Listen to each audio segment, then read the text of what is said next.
El incidente de Nadezhda. Después de que mi abuela falleciera hace unos años, mi familia y yo tuvimos la oportunidad de revisar la casa y el legado de mis abuelos antes de que todo fuera subastado. Mi abuelo, por cierto, trabajó para la NASA durante gran parte de los años 80 y 90. Fue entonces cuando encontré varias cajas y un par de archivadores en el ático, llenos de papeles y cintas que él había recopilado durante su tiempo en la NASA. La mayoría de los papeles eran aburridos, tal y como esperas de un ingeniero de video, pero algunos eran realmente interesantes y hasta sorprendentes. Ya he publicado un par de estos artículos en línea, con éxito moderado, y hasta ahora no me ha pasado nada extraño, así que seguiré publicándolos poco a poco. Lo que sigue es la transcripción de una vieja cinta VHS que encontré, etiquetada como Nadezhda en la letra cursiva y algo desordenada de mi abuelo. Para que quede claro, esta conversación es entre Jeffrey Tarins, un astronauta recién regresado de la Estación Espacial Internacional, y un representante de una organización llamada Comité de Contingencia Somnus quien está llevando a cabo la entrevista. Para que no pierdan esta transcripción, una voz adicional a esta estará personificando al entrevistador. La entrevista que escucharás fue realizada en lo que parecía ser una sala de almacenamiento de archivos. Había filas de carpetas marrones en estantes, algunos papeles dispersos por el piso, una sola silla plegable y abundante iluminación fluorescente vieja que le daba al cuarto un tono amarillento. Un hombre entró desde fuera de cámara y se sentó en la silla, mirando ligeramente hacia la izquierda.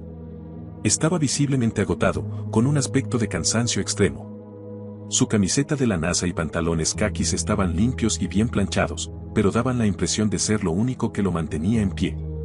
Su cabello rubio y despeinado caía sobre su frente y sus ojos estaban inyectados en sangre.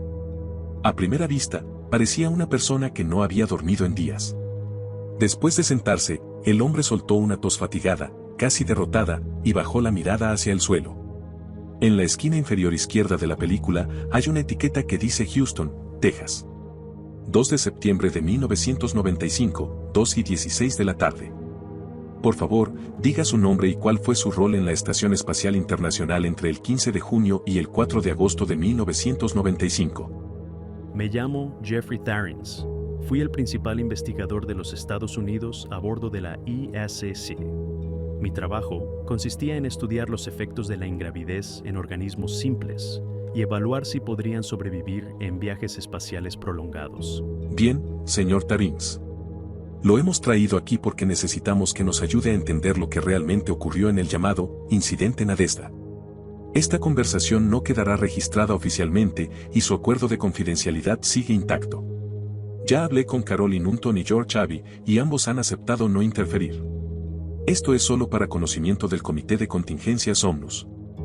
Jeffrey mira brevemente a la cámara y luego vuelve a bajar la mirada, enfocándose en el suelo, en dirección al entrevistador. Quieren dejar esto grabado antes de que yo también me muera, ¿verdad? Cuando te sientas listo para hablar, ¿podrías explicarnos qué sucedió en el módulo Nadezhda a bordo de la Estación Espacial Internacional? Hubo un evento de contaminación en el módulo y tuvimos que desprenderlo en el espacio. Caroline Hunton y el director del Comité Espacial Ruso determinaron que la mejor opción para evitar una mayor contaminación era deshacerse del Nadezhda por completo. ¿Qué fue lo que contaminó el módulo Nadezhda? Oficialmente se reportó como una falla en el sello de aire. Señor Tarins. Si no quiere hablar de esto, podemos intentar. No tengo ni puta idea. Era algún maldito hongo. Estaba por todas partes. Ni siquiera podíamos ver el suelo. Y él nos miraba a través del vidrio. Ya no podía moverse, pero nos vio hacerlo. Señor Tarins, no es necesario que sigamos con esto si no quiere. Sí lo es. Claro que lo es. No sé cuánto tiempo me queda. Y tú sabes que ya no tengo opción. Si no fuera por esos bastardos de arriba, tal vez habría tenido una oportunidad de... De repente, Jeffrey se interrumpe y empieza a toser. Es una tos seca, áspera, que dura varios segundos. Cuando vuelve a hablar, su voz suena más grave, como si ya hubiera aceptado su destino. Terminemos con esto de una vez. Necesito dormir. Me está matando la garganta. ¿De qué hongo estabas hablando? Hasta donde recuerdo, los rusos estaban estudiando los efectos de la radiación en los cultivos. Sí, lo estaban haciendo, pero también investigaban un hongo nuevo que encontraron creciendo en Chernóbil. Según Artem, este hongo era capaz de absorber el exceso de radiación y usarlo para mantenerse o complementarse o algo así. Él estaba analizando cómo la radiación solar, sin filtrar, Afectaba a muestras tomadas de diferentes zonas del área del desastre para ver si la radiación en el espacio tenía el mismo efecto en el hongo. ¿Quién es Artem? Artem era el científico principal y botánico del equipo ruso. Ese hongo era su proyecto personal. Recuerdo que los llamaba sus pequeños hongos atómicos. En general, Artem era un tipo un poco despistado, pero fácil de tratar. Su inglés no era tan bueno como el de Iván, así que no hablaba tanto con él. Elijah y él se llevaban mejor. En realidad, deberían estar hablando con él. Él estaba mucho más metido en esto. El señor Scott no pudo ser entrevistado. Esperamos poder hablar con él en el futuro para conocer su versión de los hechos. ¿Qué más puede decirme sobre el hongo, aparte de lo que ya mencionó? No mucho. Se veía como pequeños racimos de hongos negros. Llenaban por completo las placas de Petri que Artem había traído. De hecho, desde lejos parecían una especie de alfombra negra cubriendo el fondo de cada placa. Debían... Jeffrey se detiene de repente, como si estuviera reviviendo un recuerdo. Señor, ¿se encuentra bien? Ah, lo siento. Debían de medir, no sé, como 1 centímetro de alto. Olían como cualquier otro hongo, al menos para mí, y eso es algo que nunca voy a olvidar. El olor de ese cuarto cuando lo encontramos. Debería haber sido insoportable, pero en realidad solo olía a crema de champiñones echándose a perder. En fin, no había nada particularmente llamativo en ellos, al menos que yo recuerde. Muchas de mis memorias están borrosas. No he estado durmiendo bien desde que volvimos. Lamento escuchar eso. ¿Notó algo extraño en Artem en los días previos al incidente? No particularmente, siempre fue alguien reservado, de los que prefieren estar solos. Tal vez estaba un poco más callado y distante de lo normal, pero decía que estaba cerca de un gran descubrimiento. Si mal no recuerdo, también tenía tos, así que ninguno de nosotros se quejó de que estuviera tan ocupado. No queríamos enfermarnos tampoco, pero aquí estamos. Según tengo entendido, Iván Sornorov también sobrevivió al incidente. ¿Es correcto? Sí, Iván sigue por aquí en algún lado. Lo último que supe es que también estaba en la enfermería. Le afectó bastante todo esto. Creo que él y Artem se conocían desde hace tiempo. ¿Podría describir los eventos previos al descubrimiento del incidente en el módulo Nadezhda? Tómese su tiempo y cuéntenos todos los detalles que pueda recordar. Jeffrey parece haber recuperado un poco la compostura. Se acomoda en la silla, aclara la garganta, suelta una última tos y empieza a hablar. Pasaron un par de semanas antes de que alguien empezara a notar algún cambio en Artem. Durante la tercera semana, comenzó a saltarse algunas comidas con el grupo y a pasar cada vez más horas encerrado en su laboratorio de botánica. Decía que se distraía con facilidad. También estaba enfermo a ratos, pero lo atribuía a la falta de sueño y a una mala alimentación. Insistía en que estaba cerca de un gran avance, así que ni Elijah ni yo lo vimos mucho en los días previos al incidente. Lo que sí recuerdo es que no paraba de hablar sobre lo bien que estaban progresando sus hongos atómicos. Una de las pocas veces que cenamos juntos, se pasó minutos enteros explicando su teoría de que las propiedades del hongo para absorber la radiación no solo estaban funcionando con la radiación nuclear de Chernóbil, sino que, según él, se estaban adaptando a la radiación solar. Artem creía que en un par de días sus muestras habrían crecido lo suficiente como para empezar a hacer cruces selectivos y desarrollar versiones especializadas para la radiación solar. Cada vez estaba más obsesionado con su trabajo. Las pocas veces que salía de su laboratorio, se le notaba distante, como si todo le diera igual. En las últimas conversaciones que tuvimos, apenas respondía, y cuando lo hacía, sonaba desanimado, completamente apático. Su falta de sueño y de comida lo estaban dejando hecho un desastre. Había bajado de peso, la voz le salía ronca y apagada. También olía mal y su ropa estaba sucia. Pero cuando lograba concentrarse, parecía otra persona. Se ponía frenético, casi eufórico. La verdad, Elijah y yo nos empezamos a preocupar. Pero Iván nos tranquilizó diciendo que Artem siempre había sido así con sus proyectos y que, con los avances que estaba logrando, era normal que se obsesionara un poco. Ninguno de los dos quedó del todo convencido con esa explicación, pero tampoco era nuestro problema. Yo simplemente decidí ignorarlo y seguir con mi rutina. Con el tiempo, me acostumbré tanto a su presencia inquietante que casi lo olvidé por completo. En realidad, fue... Disculpa la interrupción. Entonces, ¿esto pasó en cuestión de un par de semanas? Según los registros de audio de Iván, parecía que todo había ocurrido de repente. Jeffrey frunce el ceño levemente y mira con irritación hacia la izquierda, fuera de cámara. Eso es justo lo que estaba a punto de decir. En realidad fue... De repente, su voz se quiebra y empieza a toser violentamente. La tos dura varios segundos, era profunda y seca. Cuando finalmente se calma, se limpia la boca con la mano, mira lo que quedó en ella, hace una mueca de asco y se limpia en su polo azul marino de la NASA. ¿Puedo tomar un poco de agua? Tanto hablar me está destrozando la garganta. Se escucha una voz fuera de cámara respondiendo algo. Jeffrey se levanta con esfuerzo y se arrastra fuera de la toma. Unos segundos después, regresa sosteniendo una botella de agua. La abre con cuidado y toma un pequeño sorbo, como si cualquier movimiento brusco le doliera. Como decía, en realidad fue Iván quien se dio cuenta de que algo andaba mal. Vino con nosotros un poco alterado, diciendo que no había visto a Artem en días. Estaba casi seguro de que no había salido del laboratorio en ningún momento y que, en algún momento de esos días, había cubierto las ventanas para que no pudiéramos ver adentro. Iván había intentado entrar varias veces, pero parecía que Artem había bloqueado las puertas de alguna forma. No hace falta decir que estábamos preocupados, así que decidimos forzar la entrada. Fuimos al laboratorio y empezamos a gritarle, a golpear la puerta. Nada, ni una respuesta. Después de empujar un rato sin éxito, los tres decidimos embestir la puerta con todo para ver si rompíamos lo que sea que la mantenía cerrada. No funcionó tan bien como esperábamos, pero al menos logramos algo de progreso. Jamás voy a olvidar el sonido que hizo la puerta cuando por fin se abrió. Fue un ruido horrible, como si arrancaras un periódico empapado y grueso.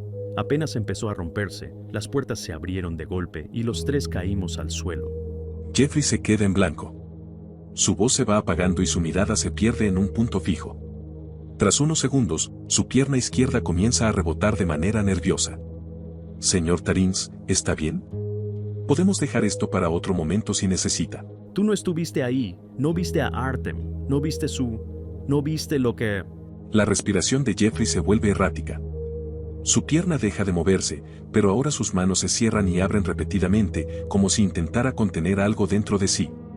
Creo que deberíamos dejar esto para otro día. No, me hiciste revivir este infierno, así que te aseguro que lo voy a contar de una sola maldita vez.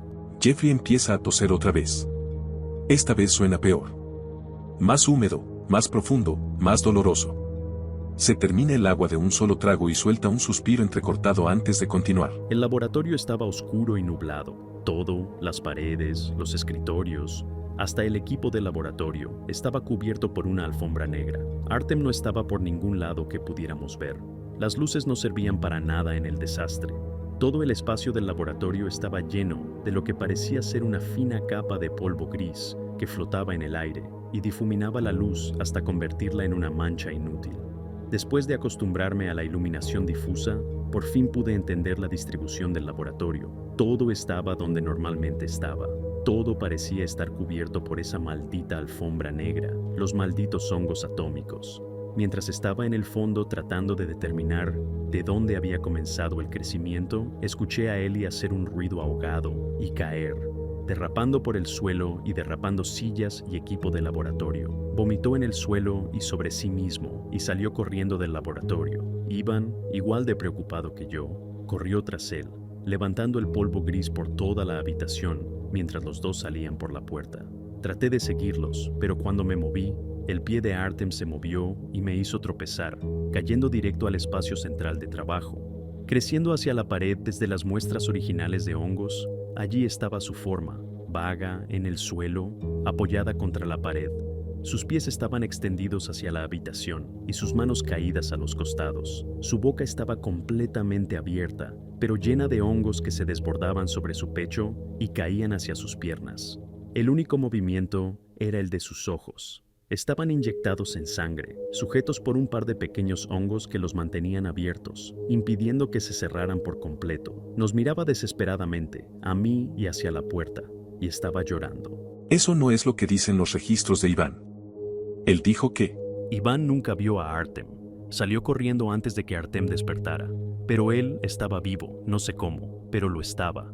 Podía verlo intentando moverse bajo la masa de hongos que lo mantenía pegado al laboratorio. Cuando se movía, o intentaba moverse, las pequeñas tapas de los hongos comenzaban a abrir y cerrar. y al hacerlo, liberaban aún más de ese polvo gris al aire, envolviendo a Artem en una nube espesa. Cuando la nube se despejó, los ojos llenos de esporas de Artem miraron directamente a los míos y sentí una conexión con él. Sentí su desesperanza y su urgencia a través de sus ojos. Luego, Artem miró directamente hacia la puerta y dejó de mirarme a mí o a cualquier otro lado. Así que tomé la indirecta y me fui. Te fuiste. Lo dejaste ahí. Estaba vivo. Jeffrey se levanta abruptamente, su cabeza y hombros desaparecen fuera de plano. Sí, lo dejé ahí. Estaba condenado. Ni siquiera estaba respirando, por Dios. Sabía lo condenado que estaba. Estaba creciendo en la pared. Si lo sacábamos de ahí, definitivamente se habría muerto. ¿Por qué crees que estaba mirando a la puerta? Teníamos que... En la misma caja que la cinta de VHS, había un pequeño pedazo de papel doblado, también etiquetado como Nadezhda. En el interior del papel, había un breve epílogo sobre la entrevista realizada en la cinta. Jeffrey Tarins, Ilaiche Scott e Ivan Sornorov ingresaron a una cuarentena de nivel 5 el 4 de septiembre de 1995. La condición de Jeffrey Tarins empeoró considerablemente poco después de la entrevista. Permaneció en un estado catatónico durante 46 horas tras el fin de la entrevista y dejó de respirar debido a la cantidad de hongos radiotróficos que crecían en su boca y garganta. A pesar de no poder respirar, los signos vitales del señor Tarins continuaron siendo débiles, pero estables. A medida que los hongos seguían apoderándose de su cuerpo, comenzaron a transportarse en su torrente sanguíneo y a brotar a través de su piel en lugares aleatorios. Durante todo el proceso, el señor Tarins pareció estar en leve incomodidad y vagamente consciente de su entorno. Finalmente falleció mientras dormía el 23 de abril de 1997. La causa de su muerte fue determinada como la falta de radiación local para que la colonia de hongos, que sostenía sus órganos vitales, pudiera alimentarse. Su muerte ocurrió poco después de ser trasladado a una instalación de contención diferente, sin acceso a luz solar. El doctor Ivan Sornorov falleció casi al mismo tiempo durante un proceso similar de traslado de instalación, pero Ilaiche Scott, así como el equipo de filmación y el equipo de entrevistas, siguen vivos al momento de escribir esto. Ellos también están siendo sostenidos por los sistemas de los hongos en sus torrentes sanguíneos, pero parecen estar en salud razonable, por lo demás. Se seguirán dando actualizaciones. Que Somnus duerma hasta que la pesadilla termine. GWS Avi, 18 de julio de 1998.